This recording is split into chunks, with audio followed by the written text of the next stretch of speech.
Yes, brothers and sisters, how are you doing today? Welcome back to the breakdown. My name is Manager Fazil. Now, the trending story all over social media and in Uganda is the story of the Ugandan popular blogger known as Fred Kajubi Lumbuye. In the past few episodes, I've tried to discuss the circumstances and what is really happening with this particular story. Now, you should understand that social media in Uganda is it's one of the biggest, it's the biggest platforms, or it's the biggest media where Ugandans consume their news and anything of that sort. So it means if something does not break through social media, it doesn't attract the attention of Ugandans as well as the international community. So the fact that Lumbuye has made it in the international community news, it is something that has actually become much bigger than we expected. So all of a sudden he has become a very hot potato that the government of Museveni and his counterparts have actually had to chew, who they started actually chewing, and now all of a sudden they had to drop him because he had gotten too hot. Now, sorry about the caption below. I just made a typo, but I hope you all understand. So this is the breakdown. I'm going to break down this particular story. Now, yesterday, the State Minister for Foreign Affairs, a gentleman known as Okello, I think he's among the biggest ministers in Museveni's government. Not big in a sense of position or in a sense of authority or in a sense of power, but big as in fat. I hope that makes much better sense. Now, you see, when Museveni gives you an appointment, at times he gives people appointments in order to ridicule them, number one, to make them look like liars. Number three is also to make them look stupid in the eyes of Ugandans as well as the international community. Now, three things. Before I get into that, let us just look at three things here. Number one, we don't know the whereabouts of Lumbuye. No one has seen Lumbuye. No one has spoken to him. No one knows where he is. It was expected that yesterday he might have been in Uganda. By yesterday, some sources were saying that he might have been in Uganda. He didn't turn up. Now, we were waiting for Museveni's turn because Museveni had said through his State Minister for Foreign Affairs, a gentleman known as Okello, that Lumbuye will be in Uganda today afternoon and they will be receiving him, as I'm going to play the video for you. That has happened. 3 p.m. has come, and I had to even check my watch, thinking that, maybe he said afternoon in American time or Siberian time or something of that sort. But afternoon came, Lumbuye is nowhere to be seen.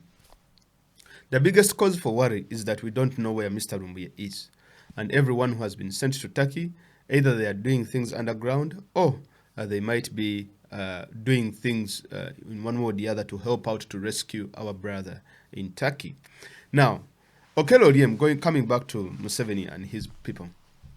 Okello Oliem, the gentleman that you see right there, he made a statement. I'll just pause here. He made a statement and assuring Ugandans that Lumbuye is going to be here tomorrow. Let us hear what he said, and then we break this down and show why Museveni and his people are very, very incompetent to the extent that they are now ashaming themselves on the international scene. So here is Okello Oliem. With some other Ugandans, and they have been charged with several crimes they have committed or offenses that the Turkish authorities have preferred, including breach of immigration regulations and rules. They will be deported, or they already been deported, and they are en route to Uganda, where they will be in Uganda probably in the early hours of tomorrow morning. I wanted to take this opportunity to assure the family and friends and those who have been following this story closely that Lumbuye, on arrival with his other accomplices, will be received by the authorities, the relevant authorities, and they will be questioned by relevant authorities of the various offences that they have committed, and some of them have a direct implication in Uganda. I'd like to assure you that they will then be brought before the court of law after being interviewed and after statements being received from them. They will be before the court of law, and the events will then take its course as to charges brought on them by the DPP. One thing I'd like to inform Ugandans that I have read so much and seen so much hysteria in the social media that if you were brought to Uganda, you might be mistreated and executed. I'd like to assure everybody categorically. Now, as you have heard the gentleman, actually, when I looked at this clip, and I said, okay, let me wait today and see if at all these people are actually going to show us Lumbuye by today. So they are claiming that they are speaking to Turkish authorities in order to have Lumbuye to bring them back to Uganda and so on and so forth. Now, first things first. You see, this guy, when Museveni appoints people in positions, he, like I've said, he wants to ridicule them, make them liars, make them look stupid. And let me tell you one thing. Mr. Oliam is not going to stay in that position for very long. And I would like to assure you this, that this one, his career is done, literally done. Whereas people who are in foreign affairs ministers, they even have the power to appoint ambassadors, to appoint their children as consulates. I'm talking about Sam Kutesa. People like Okello are being put before the cameras to ridicule themselves, to make themselves look stupid and things of that sort. Of recent, I think it was still through the same ministry where I think it wasn't the same ministry, but it was another ministerial docket, but kind of linked to the foreign affairs because of the matter that happened in Japan, the issue of Sechitoreko. And one minister known as Obua said that he was going to board a plane to go to Japan in Tokyo and look for Julius Sechitoreko. Obua coming to Japan to look for Julius Sechitoreko, who had run away to look for a better life. Now we also see another Okello looking for Lumbuye and putting himself in international media, putting himself in, all over the place and making himself look stupid and all this kind of stuff.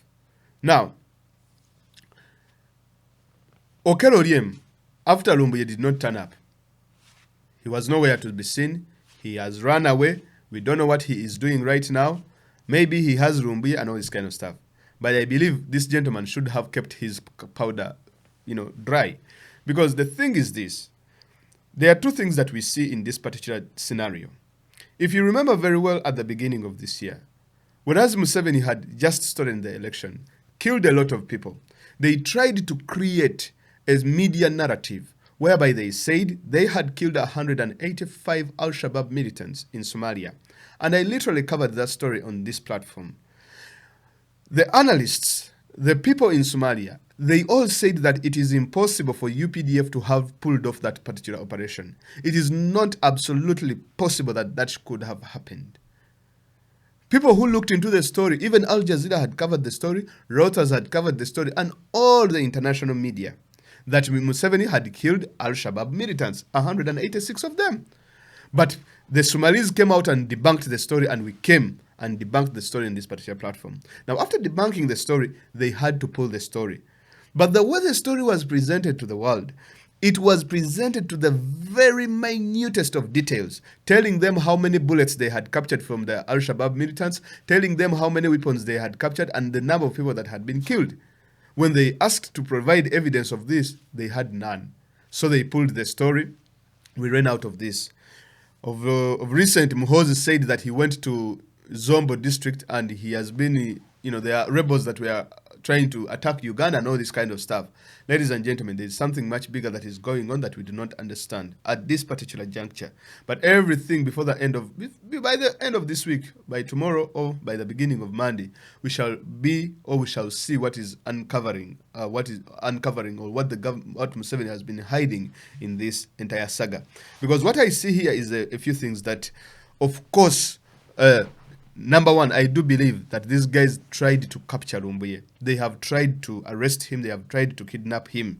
But Lumbuye has gotten much more bigger than they expected. Now, Lumbuye, some people look at him as a very controversial person. Some people say that he is an active. Okay, me, I believe he is an activist. Some people might say that he's controversial. Now, there are two things. Of course, he must have rubbed some people the wrong way, telling them things they do not want to hear.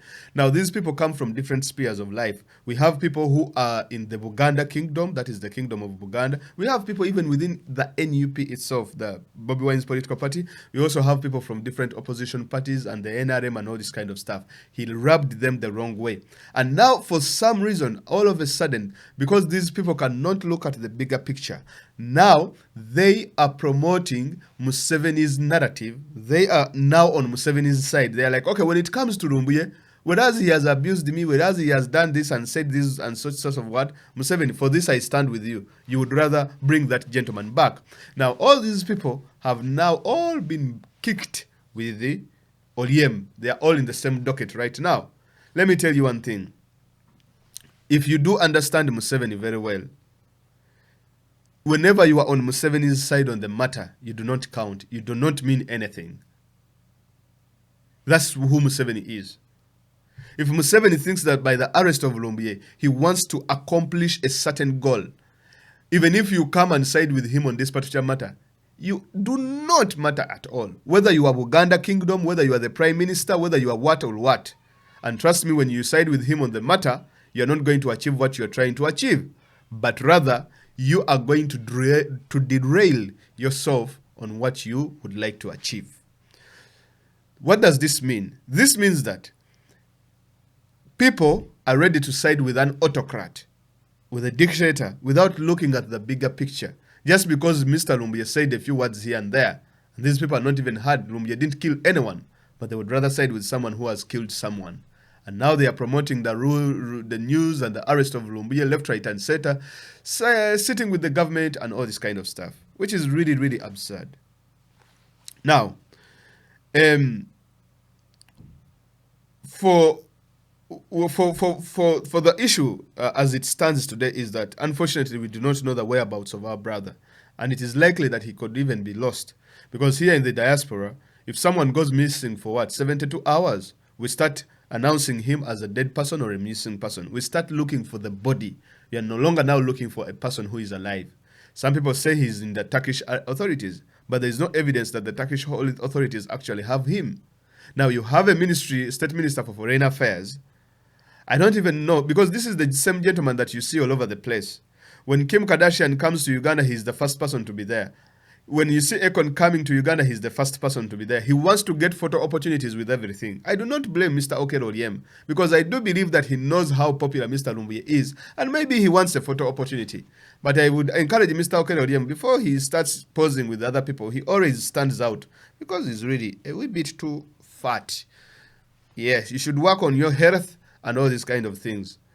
So, the truth of the matter is that for those of you who are standing with Museveni on this matter, trust me, you are the losers.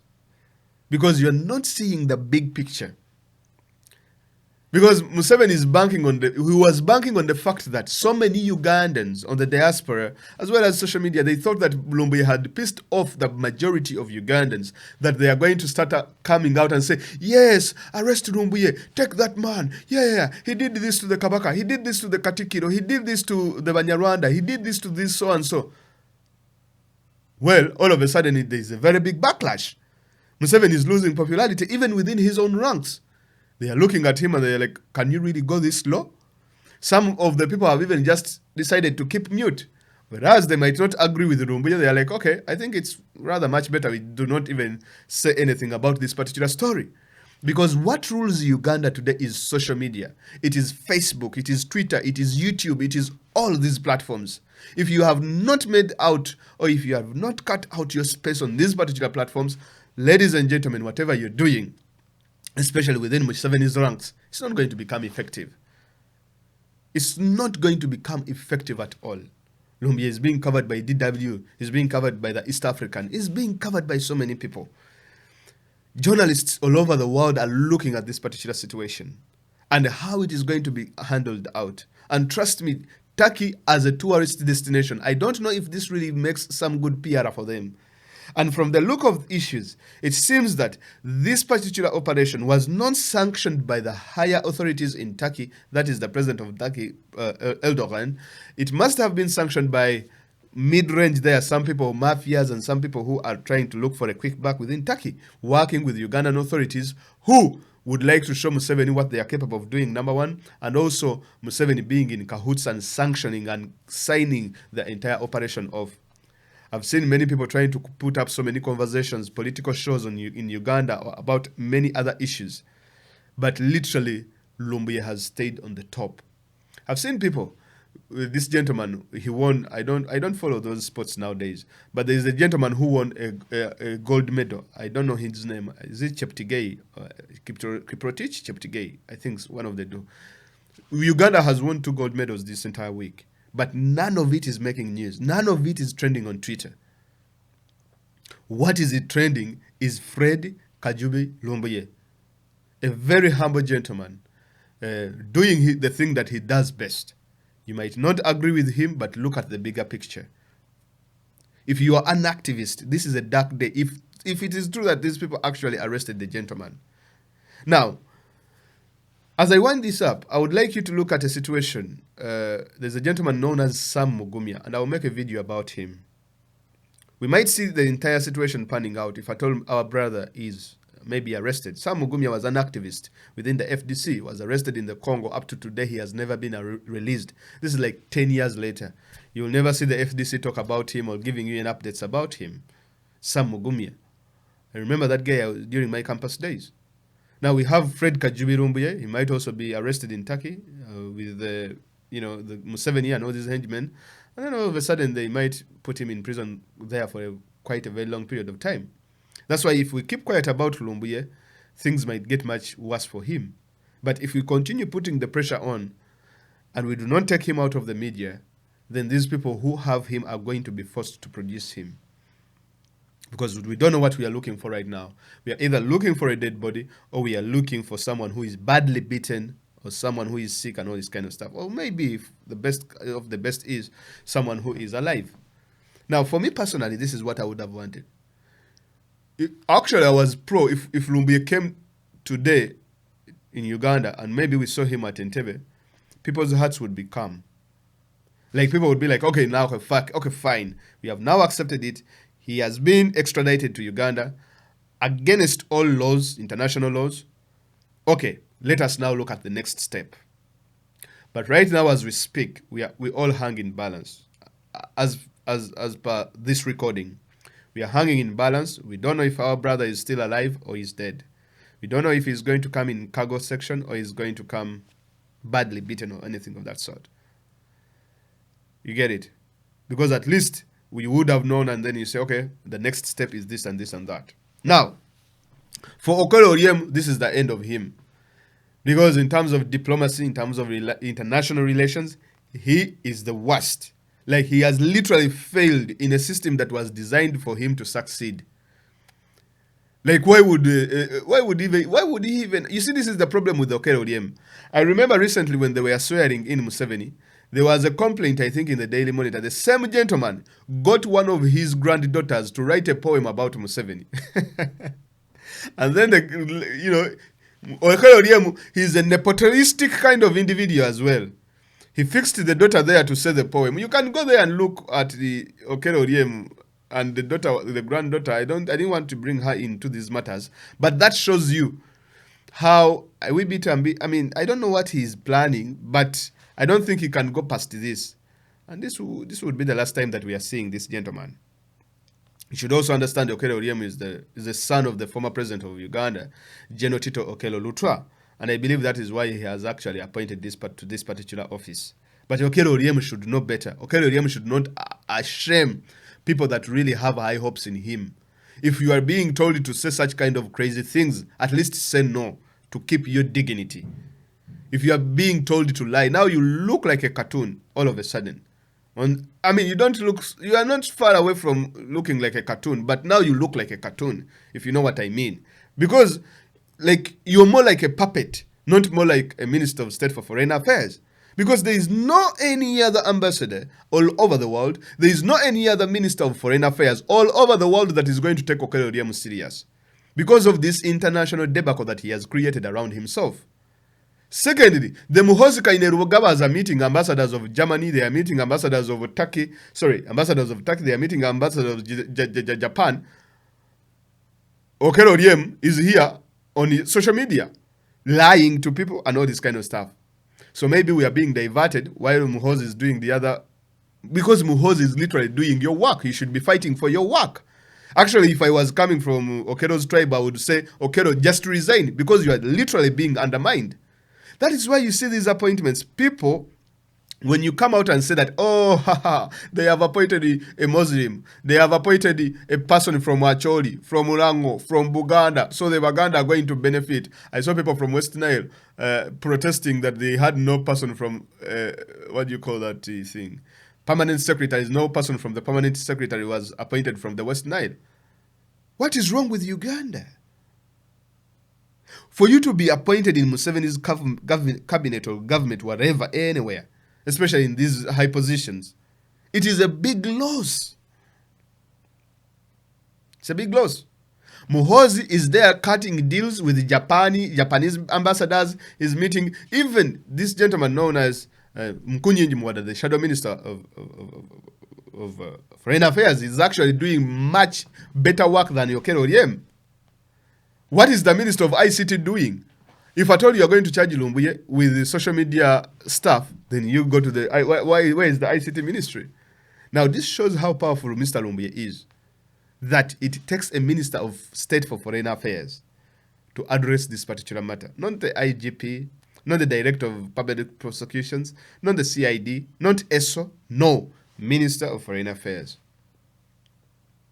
Whereas Muhoozi is there meeting ambassadors.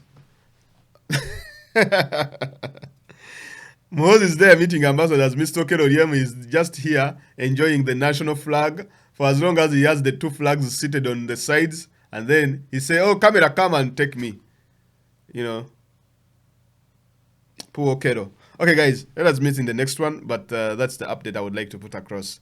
Thank you very much for listening, and enjoy the rest of your evening. We shall keep praying for our brother Lumbuye, and I hope we get him ASAP back, because we really need him. But even if he's not here, we shall still have to push on, and so much other stuff. Thank you very much. Have a blessed day. Bye-bye.